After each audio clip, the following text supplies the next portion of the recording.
Hello, welcome to my home. So if you've been following this channel, you know I buy a lot of Dollar Tree DVDs. I hunt for some, I find a few, and I'm also going to take the time to review these at the end. So I hope you enjoy. We're here in Dudley, Massachusetts, named after the Dudley Boy wrestlers, as longtime viewers already know. The weekly wow is nothing, that's not good. They got DVDs right up front. So they got ones we already found before: Hitch, Yakuza Apocalypse, Morantau, that's actually a good movie, First Love, and then The Gallows. I haven't seen this at a Dollar Tree in a long time. I skipped it the first time around. I think I'll grab it now. So we're back in Connecticut, trying to find Dollar Tree DVDs. I really don't know how this is gonna go. It's been over a week since they put the new drop out. They have some in stock. They just have a little small section, but it does look like they were restocked because these weren't here last time. These are part of the new shipment. Pick clean. We're here in Putnam, Connecticut. Their sign has seen better days. The weekly wow, the DVDs are displayed. That's a good sign.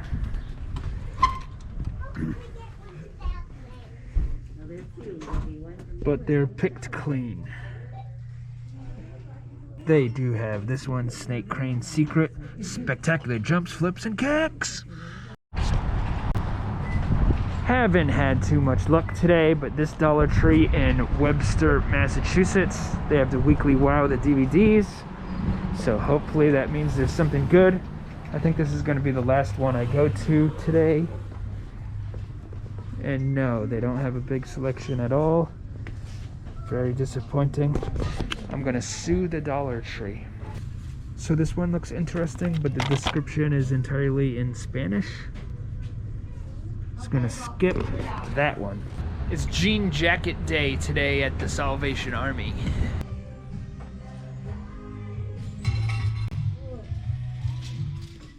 Been looking for Showdown in Little Tokyo for years, and this is the second one I found in a month. They have Transformers the movie, but I'll skip it. The disc is really scratched, but I will grab this one, Arizona.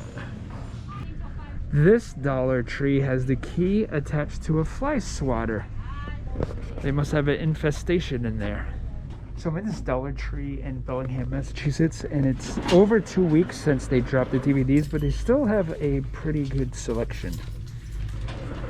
Like this one, DC Universe 3-disc set. I haven't specifically seen that one ever. And then a bunch of others we've found before. I'll start off with these ones right here because I don't have that much to say about them. This Paul McCartney one was all right. You know, it's Paul McCartney, people playing his tunes. It's a tribute thing. But it was only an hour long, so there's not much material here. But it was all right while it lasted. Looking for Lennon. This is a documentary about John Lennon's early life, and this was pretty good. For an Echo Bridge release, it's one of the better ones, and it has Beatles music and stuff, so this wasn't bad. We got Steep, which is a skiing documentary, so if you want to watch a skiing documentary, then this one is pretty good.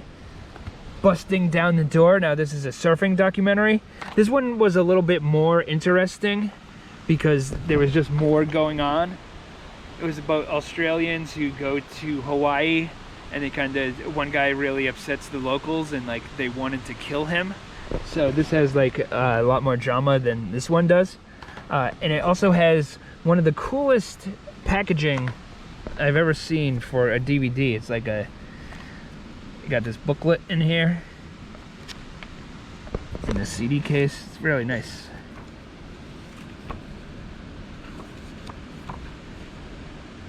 Yeah. We got the Nature Boy. Sometimes I feel like a nature boy myself, so I can relate. The only difference is I've probably been with more women than he has. He's only had 10,000, according to this documentary.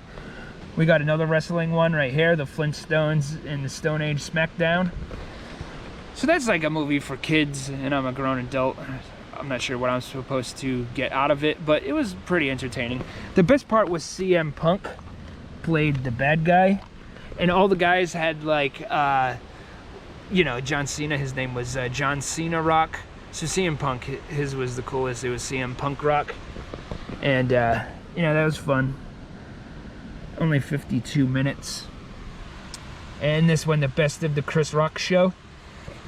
Now, I didn't really watch that growing up because I didn't have HBO. But I would watch it, HBO. Then we got this one, the Best of the Chris Rock Show. Now, I didn't watch that growing up. I didn't have HBO. But I would watch HBO. Me and my friends actually used to watch the reruns of Mr. Show all the time around that same time period. I just don't recall ever watching that. But I was a big fan of Chris Rock's stand-up at the time. His stand-up is a lot better than that show. Not that that show's bad, but, you know, it just wasn't as groundbreaking as, say, the Chappelle Show or anything. Something interesting about the Chris Rock Show, that's the origin of the character Wu-Tang, which they made the movie about, directed by Louis C.K. And I saw Wu-Tang in the theater. Not many people can say that, even though I wasn't familiar with the show. It was my buddy Mike's idea, so good on him. He made a good choice, and we enjoyed Wu-Tang. And we have more Dollar Tree movies. Bad Teacher. Remember Bad Santa? And with the naughty Santa who was drinking and swearing? Well, now it's a teacher who does the same thing. I mean, she's supposed to be ladylike, and she's talking about fornicating and getting breast implants. I was shocked. Oh my gosh. Overall, this is a very lame movie. I wouldn't recommend it. It's not very funny at all. So you could watch Bad Teacher. But how about instead you watch Bad Grandpa? Or Bad Santa? Or even better, Bad Lieutenant. Now this movie, The Bronze, is a similar premise. She's like a bronze Olympic medalist. She won the medal when she was like 16 years old and hasn't really gotten over that. And she still wears a track jacket. And she acts very inappropriate. And I didn't love this movie. It has a lot of problems. The main problem is she's so unlikable that like you don't care about her at all. But it does have really funny moments. And you kind of start to feel for the character like 50 minutes in. I just wish they took a little bit more time on the script because this could have been awesome. But as it is, it's just maybe a 6 out of 10.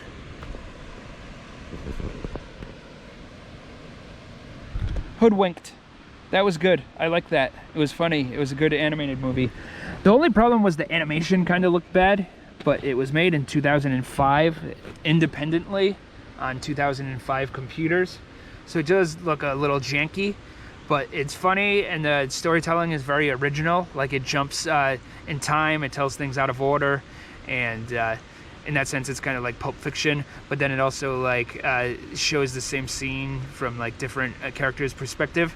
So I thought that was pretty original. I recommend Hoodwinked.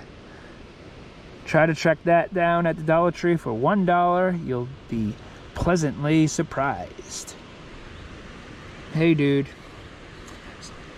Another example of like something that's like, ooh, the thing is broken. That's okay. Another example of something that's meant for children. So who am I? I'm approaching middle age. I'm going to be like, hey, G, was it good? It actually is like good. It's entertaining. And my favorite part was this Native American kid who's just like so like cornball. It's worth a watch for sure. Hey, dude. It's for people who like that type of programming. Like if you get a kick out of like Saved by the Bell or anything on TGIF or, you know, other old Nickelodeon shows. Hey, dude. Won't disappoint. Too much. And we got even more DVDs to review. Yo-Yo Girl Cop. Now this actually didn't work. It just skipped every 5 seconds. Luckily, I could fulfill my mission. It was on YouTube. I watched the whole thing. It's really over the top absurd. It's very melodramatic too. So I would recommend just watching the last 15 minutes. It's not great or anything, but the last 15 minutes is pretty action-packed. It's all right. Let's talk about Karma. So this movie was just okay. It could have used a couple more rewrites. It ends very abruptly. It's similar to a film called It Follows, except for it doesn't go after people who like sleep around. It targets people who are rude. So if you're rude to someone, you'll have bad karma, and a demon will come after you. You shush. There is one good death where a guy falls off a roof onto a table saw and it splits open his head, and then a hammer also falls on him. But yeah, so Karma, worth a buck, I guess. It's okay. Shaolin and Wu-Tang 2, digitally remastered. Maybe slightly remastered, but it looks horrible, and I had to stop watching. Even the subtitles are blurry. It's a very bad quality transfer. So I wouldn't recommend picking that one up even for $1. So because I didn't finish that one, I did want to still watch a movie, so I looked up one that I saw in other people's Dollar Tree videos, but I've never been able to find at the Dollar Tree. So I'm slightly cheating on this one because I didn't find it myself, but I wanted to watch it. It's called Cheap Thrills, and it stars the guy who plays Champ from Anchorman. I always forget his name. I can never remember what his name is. It also has like Ethan Embry and a couple other people. I'm not sure who they are, but it was really cool. So the Champ guy like basically is just this rich dude who like dares these people to do crazy things, and each dare gets like crazier and crazier, and it's like a comedy, but it's also like a thriller, and it blends the two so well, better than like almost any other movie I've ever seen before. So I highly recommend Cheap Thrills, which I didn't find, but some people have been finding it. The Haunting Collection 18. 17 of these movies I didn't watch. I only watched 976 Evil 2, which was cheesy fun. I really didn't know what was going on throughout the whole movie. It's just randomly like a telephone will ring, and then that's bad news. You can tell because it's called 976 Evil, but it's never really explained like what's going on. It's very confusing, but it was entertaining. Unfortunately, I was very disappointed with this movie. Wes Craven says it'll leave you breathless. A bloody blast from the start to finish. I just wasn't that into it. The first 20 minutes is good, and then it kind of just like falls apart, in my opinion. So I just stopped caring about it. It's very low budget. I think I read that it only costs $50,000. And at first it uses that budget very well, but then it just contains itself to like a room, and it like branches off from like the main characters, and it's like I don't care about these people at all. So yeah, unfortunately I was kind of disappointed in that. Maybe if it didn't have such good reviews, I would have not had such high expectations. I did like this one, Rust Creek. Someone said it was decent in the comments of one of my videos, so I made sure to watch it right away. It's a good time. It's like a survival movie. I don't know what to compare it to. Maybe like Blue Ruin or something. Produced by IFC Midnight. Let's get it out of the rain. We don't want it to get wet. I recommend this one for sure. Rust Creek. Not a perfect movie, but for Dollar Tree, really cool. And we have more Dollar Tree movies over here. Get Smart. Of all the comedies I bought at the Dollar Tree recently, this was the best one. It's funny. Steve Carell is great. The supporting cast is good. I recommend Get Smart. Trick. This was kind of like just like corny. It was very like 90s slasher feeling. It does have a very high body count, so if you're looking for that, you might like that one. Jamie Kennedy is credited in there. He's only in the movie for like 5 minutes, it seems. Not that I care, like, not that I'm a huge Jamie Kennedy fan, but it's just kind of interesting. Tom Atkins is good. He plays like a grumpy old guy. So yeah, Trick is all right. Critters Attack. So the critters in the movie look great, and there's some good practical effects, but the human actors are awful. Oh, I forgot to mention. So the original Critters is kind of a ripoff of Gremlins. Like, it's still a good movie, but that's what it is.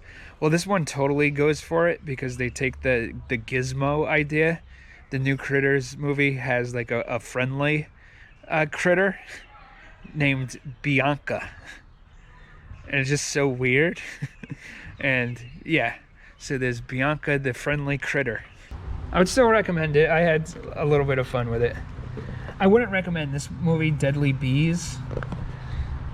It's very British and very 60s, and like it's more of a mystery than a horror movie, and it's not a very good mystery, so there's really no point in watching it. It has those cheesy effects where they just like superimpose like the bees over an image of a woman going, oh no, which actually is worse than CGI in my opinion. I hate old movies when they do that. It looks so bad. The Standoff at Sparrow Creek. Now, I like that movie. Just don't expect a lot of action. It's kind of similar to Reservoir Dogs, except for it doesn't take place in a warehouse. It takes place in a paper mill. And it's these guys who are part of a militia, and they think one of the guys in the militia attacked the police, which is going to get them in big trouble. So they're trying to like interrogate each and every one to figure out who did it. It's pretty good. Like I said, not much action. It has like a weird twist. I don't want to give away the ending, but it's almost like the opposite of the ending of Reservoir Dogs. And we have a secret movie over here, Live by Night, directed by Ben Affleck. So that's like a 1930s prohibition gangster movie, and it wasn't that great. It was kind of boring. If you're gonna watch a movie like that, I would recommend Road to Perdition, which is actually based on a graphic novel. I don't think most people realize that. But yeah, Live by Night wasn't anything special. It was long and a little boring. Oh my God, more DVDs. You'll notice these ones aren't opened because these were all on Tubi. Tubi's a great app. It's not like they're paying me to say this. I just think people should check it out if you like obscure horror and action movies. I actually prefer it to Netflix. But anyways, they had these on there, so I didn't bother opening mine. Killjoy, I only watched the first one. It was god awful. Oh my God. So Killjoy, he's a clown in the hood. Usually movies, they take until at least the fourth one to be set in the hood, but this one, right off the bat, he's in the hood. It's just very low production value, very bad acting. Everything about it is like cornball, and it doesn't have at least like the aesthetic of taking place like in the 80s or 90s. It's like a 2001 movie. I didn't watch the other two. Maybe they get better, I'm not sure. Kurt Cobain, About a Son. What's funny about that movie is they didn't use any Nirvana music. They used maybe 5 pictures of Kurt Cobain. The first one not introduced until like an hour into the movie. They didn't use any footage of anyone talking on screen. It's all just B-roll footage around like Seattle and like the different places he grew up. So it's very strange, and they play all that over his interviews that he did. So if you want Kurt Cobain interviews, then it's fine, but you're much better off watching Montage of Heck or one of the other Nirvana documentaries. 30 Proof Coil. If you go on IMDb, you'll see that it has like a 6-point-something score. And that's because most of the reviewers are like people who worked on the film, obviously. They say things like, oh, I've never seen such a riveting story. It's so fresh to have an independent movie that's original. It's all BS. It's very bad. So she's attached to like a 2x4 with a chain. There's this like monster hand. Every beast wants a biscuit. There's nothing supernatural about the movie, so I don't know why it has that on the cover. And there's also like she'll have like flashbacks and like imagine things. And for no reason, she imagines like, oh, what if Ash from Evil Dead was here? And then she's dressed as Ash. Like, it's just so random and bizarre. At one point, she goes like, oh, I wonder what Alice Cooper would do. Just to cash in on the fact that she's Alice Cooper's daughter. But why would it make any sense that the character like just randomly brings up Alice Cooper? So having more time to reflect on the movie, the actress is Alice Cooper's daughter. But it would have been more interesting if they also had the character be Alice Cooper's daughter. Because as it is, she's just kidnapped by a pervert, like randomly, and he chains her up. And then she kills him like very early on in the movie. And she's just like left with her thoughts and like thinking about how she's going to escape. But it would have been funny if she was ransomed for being Alice Cooper's daughter, but he wasn't like around to answer the phone, so she had to figure out a way to like get out of there without being killed. So yeah, it was corny. I don't really recommend watching it. The last one, Daylight's End. That was pretty good. If you like zombies and stuff, the budget does limit it somewhat. It could have done more. What's actually funny is one of the early scenes, the main actor, he takes off his shirt, and he's the most ripped person I've ever seen in my life. He has like an 18-pack, and I wonder if it was like added digitally, because he doesn't take his shirt off for the rest of the movie. But yeah, I mean, I guess Johnny Strong, he has to have like an 18-pack.